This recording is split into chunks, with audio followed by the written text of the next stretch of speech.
जय श्री राम। बहुत स्वागत आपका हमारे बेहद खास कार्यक्रम मानस ज्योतिष ज्ञान में। मैं हूं आपके साथ आपका अपना आचार्य राज मिश्रा और आपका अपना पसंदीदा प्रोग्राम हमेशा लेकर के आता हूं महत्वपूर्ण इंफॉर्मेशन के लिए। आखिर कब मनाई जाए श्री कृष्ण जन्माष्टमी? ये भारत देश और भगवान कृष्ण के अनुयायी सनातन धर्म को मानने वाले विश्व में कहीं भी हैं, जन्माष्टमी को बहुत श्रद्धा से मनाते हैं और कृष्ण जन्मोत्सव मनाने से हमारे जीवन में सदैव प्रसन्नता बरकरार रहती है। लेकिन एक बहुत विडंबना है कि अधिकतम हमारे भारतवर्ष में जो त्योहार हैं वो दो दो होने के कारण लोगों के मन में बहुत सारी भ्रांतियां रहती हैं। तो ये आपके मन में भी चिंता होगी कि आखिर किस दिन जन्माष्टमी मनाया जाए। कहीं पर 6 तारीख कहा जा रहा है, कहीं 7 सितंबर कहा जा रहा है। वास्तविकता में क्या है, 6 सितंबर या 7 सितंबर? तो सबसे पहले आपको बता दूं, इस बार बन रहा है जन्माष्टमी पर एक ऐसा संयोग जो शायद भगवान कृष्ण के जन्म के समय ही बना था। ऐसा संयोग बन रहा है बहुत वर्षों के बाद।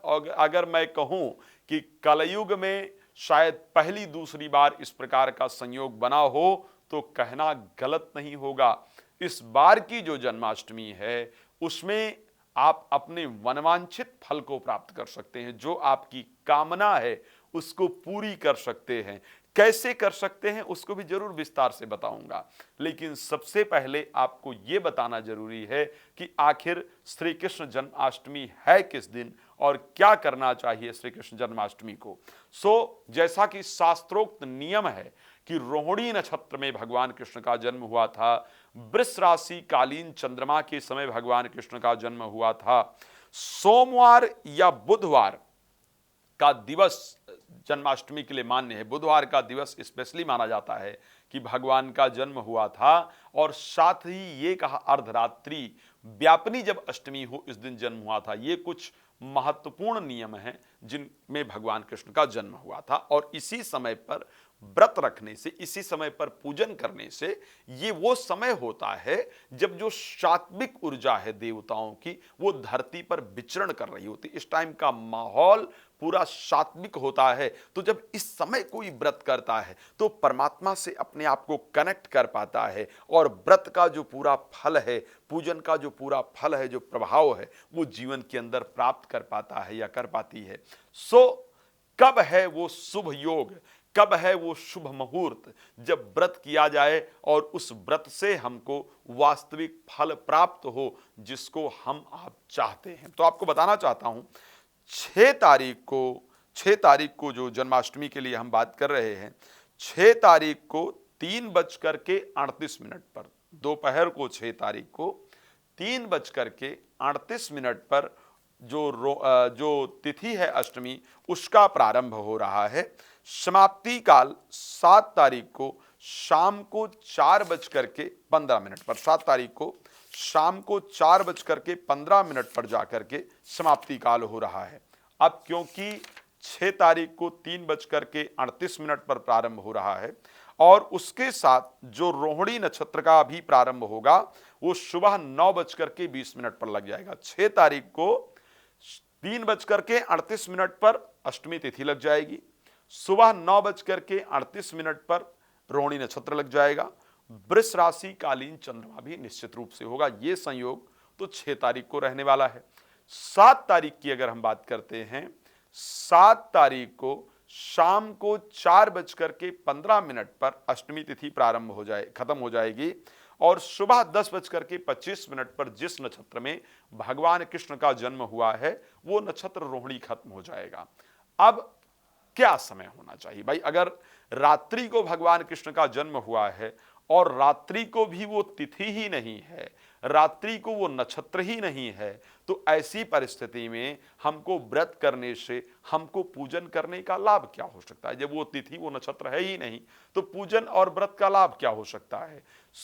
एक महान संयोग जिसको कहा जाना चाहिए, एक बड़ा संयोग जिसको कहा जाना चाहिए, वो 6 तारीख को प्रारंभ होने जा रहा है, जहां पर रात्रि को रोहिणी नक्षत्र भी है, जहां पर रात्रि को वृष राशि कालीन चंद्रमा भी है, जहां पर रात्रि को अष्टमी तिथि भी है और जहां पर बुधवार भी है।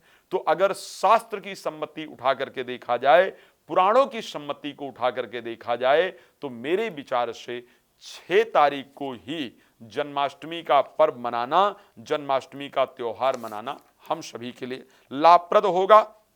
और इसको विशेष रूप से शास्त्रों के अंतर्गत भी कहा जाए, ये वर्णन किया गया है कि सोमहरण बुधवासरे वा अष्टमी रोहिणी युता जयंती सा समाख्याता सलाभ्याम पुंडे सच्चय। अगर सोमवार प्राप्त हो जाए या बुधवार प्राप्त हो जाए, उसमें अष्टमी तिथि प्राप्त हो जाए या रोहिणी नक्षत्र प्राप्त हो जाए, तो ऐसी परिस्थिति में ये एक महान संयोग कहा जाता है, जिस दिन भगवान कृष्ण की भक्ति से हमारी मनोकामनाएं पूर्ण होती हैं। मेरे विचार से 6 तारीख को शास्त्र सम्मति ये है कि हम सबको जन्माष्टमी का व्रत रखना चाहिए, रात्रि को भगवान कृष्ण का सुंदर पूजन करना चाहिए और उसके साथ पंचामृत इत्यादि का भोग लगाना चाहिए। क्या प्रक्रिया आप अपनाएं? एक तो रात्रि को 11:30 बजे से पूरी प्रक्रिया, वैसे तो पूरा दिन सुबह उठें, नहाएं, स्वच्छ वस्त्र पहने, सुंदर वस्त्र पहने, बिस्तर पर ही उठ करके ओम नमो भगवते वासुदेवाय नमः इस मंत्र का जप करें।